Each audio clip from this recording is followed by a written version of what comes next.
Dimanche, toute la France célébrait le 77e anniversaire de la victoire des Alliés sur l'Allemagne nazie.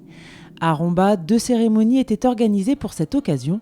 La première au mémorial américain, rue de Metz, où un premier dépôt de gerbes a été effectué par M. Fournier, maire de Romba, M. Kiffer, vice-président de l'association French Militaria Motor Club, et M. Calcagno, membre de l'UNC Romba.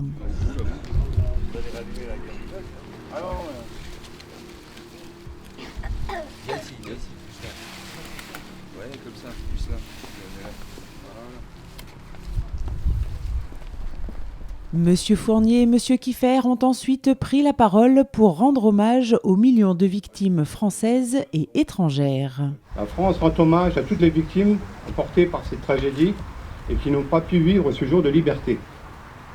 Elle exprime sa gratitude à tous ceux qui, chacun à leur manière, ont dit non à l'ennemi.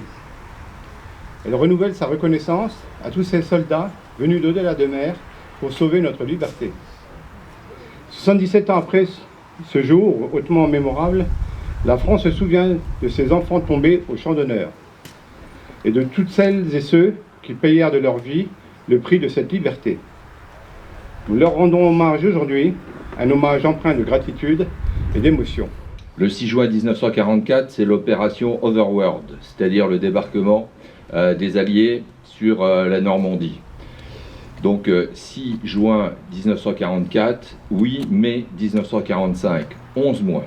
11 mois de combats sanglants, de combats tragiques, de combats dont on n'imagine même pas, nous, quelle furent l'intensité, ont permis de libérer l'Europe. Et puis aujourd'hui, et c'est peut-être une leçon à retenir, notre forme de reconnaissance est en résonance avec ce qui se passe en Europe. Et j'ai toujours dit, et je le redis, rien n'est jamais acquis, rien. Et c'est la raison pour laquelle nous devons, y compris dans les années qui viennent, toujours marquer notre reconnaissance pour celles et ceux qui ont sacrifié leur vie pour que nous puissions vivre en liberté, en paix et surtout en confraternité. Les Rombasiens, élus, membres d'associations patriotiques, porte-drapeaux, police municipale, pompiers, harmonie municipale, se sont ensuite rendus au monument aux morts, où de nouvelles gerbes de fleurs ont été déposées par Lionel Fournier et Albert Délinger, secrétaire de la section locale de l'UNC.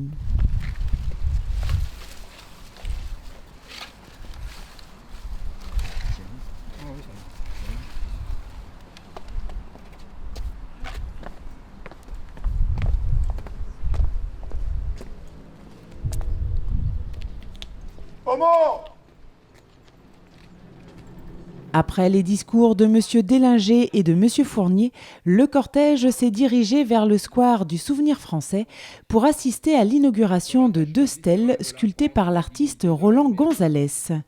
La première représentant le blason de la ville de Romba et la seconde, le buste de Marie Aquin, résistante et compagnon de la Libération, née à Romba en 1905.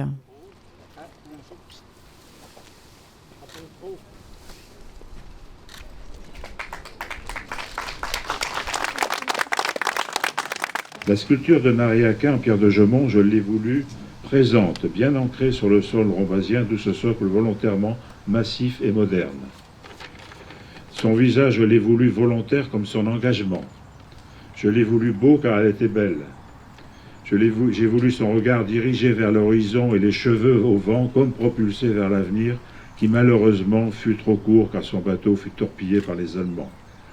Le buste, ce fut environ 150 heures de sculpture, le médaillon environ 50 heures, le blason de la ville de Romba environ 50 heures, les socles environ 20 heures chacune, et c'est avec plaisir et honneur que je fais don de ce travail de sculpture à la ville de Romba.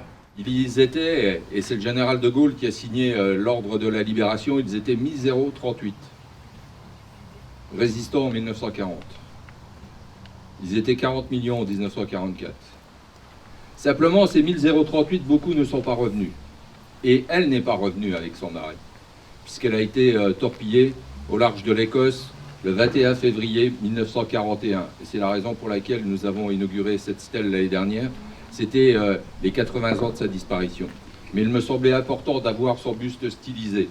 Alors, Il est dans les habits officiels de la France libre et donc elle est une des 6 avec Laure Diebold, qui était la secrétaire de Jean Moulin, Suzanne Albrecht et 3 autres femmes qui ont combattu et qui ont donné leur vie pour que la France reste la France, comme le disait le général de Gaulle. Il était normal que la ville où elle est née en septembre 1905, où elle a vécu jusqu'en 1924, lui rende un hommage. Après cette inauguration, la foule s'est rendue au centre Burgère où M. Fournier a repris la parole pour rendre un dernier hommage à Marie Aquin. Dans ce carré, dans ce square, puisque c'était à Londres, il y avait beaucoup de squares et de parkings, on a un condensé de l'histoire locale, le 17e avec la Croix des Magerans, l'attachement du souvenir français à l'Alsace-Moselle, de l'Alsace-Moselle à la République française, Marie Aquin, résistante en 39-40, et je le redis, elle a vécu chez nous à Rombas jusqu'en 1924. Après, ils sont partis sur Ars et elle a épousé en 1928 le conservateur du